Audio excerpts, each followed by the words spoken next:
ये कल मैंने ट्वीट कर दिया था कि ये जो पूरा पंत नगर, ये रहीम नगर, अबरार नगर, ये जितने भी स्टे हुए हैं, रोका इन्होंने, ये केवल उपचुनाव के डर के मारे रोका है।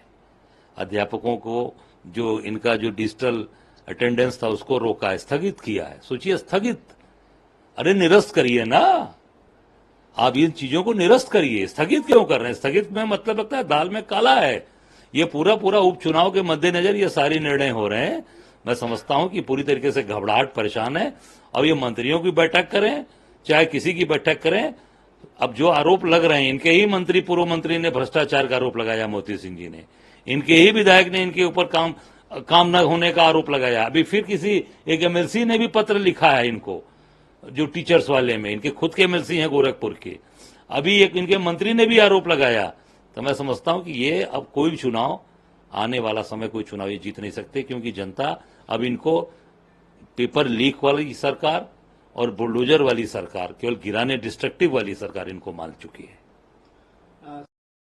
सर यही बात उन्होंने कार्य समिति की बैठक में भी बोली थी और फिर सोशल मीडिया पर नहीं, वो दर्द दर्द सिराथू वाला है। जो सिराथू में चुनाव हार गए थे केशव मौर्य जी, वो दर्द वो है। वो दर्द अभी तक उनके पीछे पीछे लगा है, चला आ रहा है। उसी दर्द से केशव मौर्य परेशान है, और वो दर्द बड़ा दुखदाई दर्द है। वो उनके और मुख्यमंत्री जी के बीच का दर्द है। वो जनता समझ चुकी है और जनता उसका जवाब लगातार दे रही है। सर भाजपा दूसरे दलों में करती थी, वह अपने में ही कर रही है, तो स्वाभाविक है। वो सही बात बोला ना अखिलेश जी ने। जो व्यक्ति घर के बाहर अगर किसी के कार्य को खराब करता है, किसी का नुकसान करता है, किसी के बारे में अगर गलत सोचता है, तो वो घूम फिर के घर में आती है बात। वो फिर अपने घर में भी वही फार्मूला इस्तेमाल करता है। तो भारतीय जनता पार्टी वो अपने घर में इस्तेमाल कर रही है। अब ये पूरी तरीके से डूबने वाले हैं। अब क्योंकि जनता ने देखा, समर्थन दिया, केंद्र में बनाया, प्रदेश में बनाया, मेयर बनाया, सभासद बनाया, एमएलसीज बनाए। जनता ने सारी की सारी ताकत दे दी अपनी, और जनता के हित के लिए कोई काम नहीं किया। केवल पेपर लीक और केवल लोगों के घर गिरवाना, गरीब लोगों के मकान उजड़वाना। जो कमजोर लोग थे बेचारे, अकबर नगर में मकान गिरवा दिया, सब कमजोर गरीब लोग थे बेचारे, दूसरे को घरों में काम करके अपना जीविकापार्जन करते थे। तो अब जनता जाग चुकी है, और केवल डर के मारे उपचुनाव इन्होंने सारे तोड़फोड़ रोके हैं, और अध्यापकों के डिजिटल का जो अटेंडेंस था उसको रोका, स्थगित किया है। इसको निरस्त करिए, और जनता निश्चित तौर से जाग चुकी है, और अब जनता अपने हक और अधिकार पे वोट कर रही है।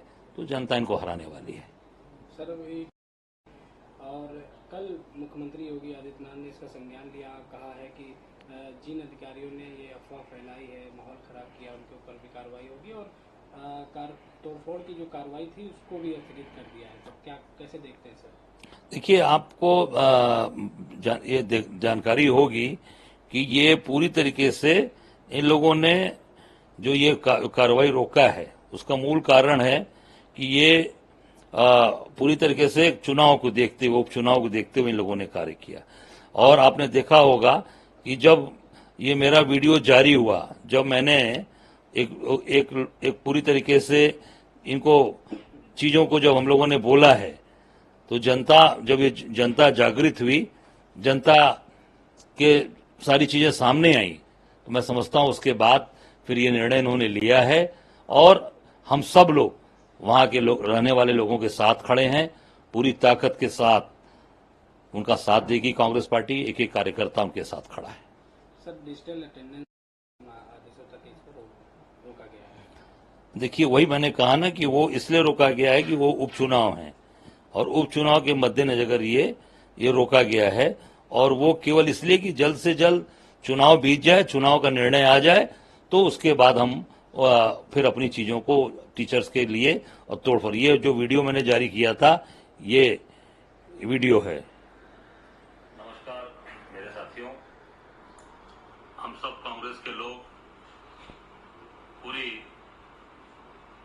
शिद्दत के साथ अपने साथी भाई जो इंद्रप्रस्थ नगर, खुर्रम नगर, अबरार नगर, पंत नगर, शिवानी विहार, ये जो लोग हैं, उनके साथ खड़े हैं।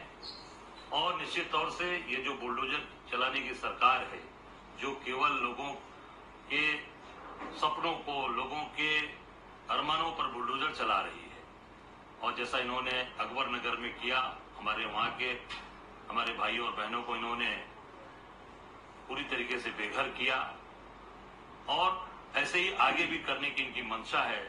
लगभग 2000 मकानों को ये बुलडोज करने की तैयारी कर रखे हैं। मैं अपने सभी वहां के रहने वाले भाइयों और बहनों को ये कहना चाहूंगा कि पूरी कांग्रेस पार्टी का एक कार्यकर्ता, एक साथी आपके साथ खड़ा है। हम सब लोग 18 तारीख को आप सबसे पूरी कांग्रेस पार्टी का डेलीगेशन मिलने आ रहा है, और आपके साथ कंधे से कंधा मिलाकर खड़े रहेंगे, और आपकी एक ईंटों को नहीं हिलने देंगे। आपको हमें विश्वास दिलाते हैं, पूरी ताकत के साथ कांग्रेस पार्टी का एक कार्यकर्ता आपके साथ खड़ा रहेगा। धन्यवाद। जय हिंद।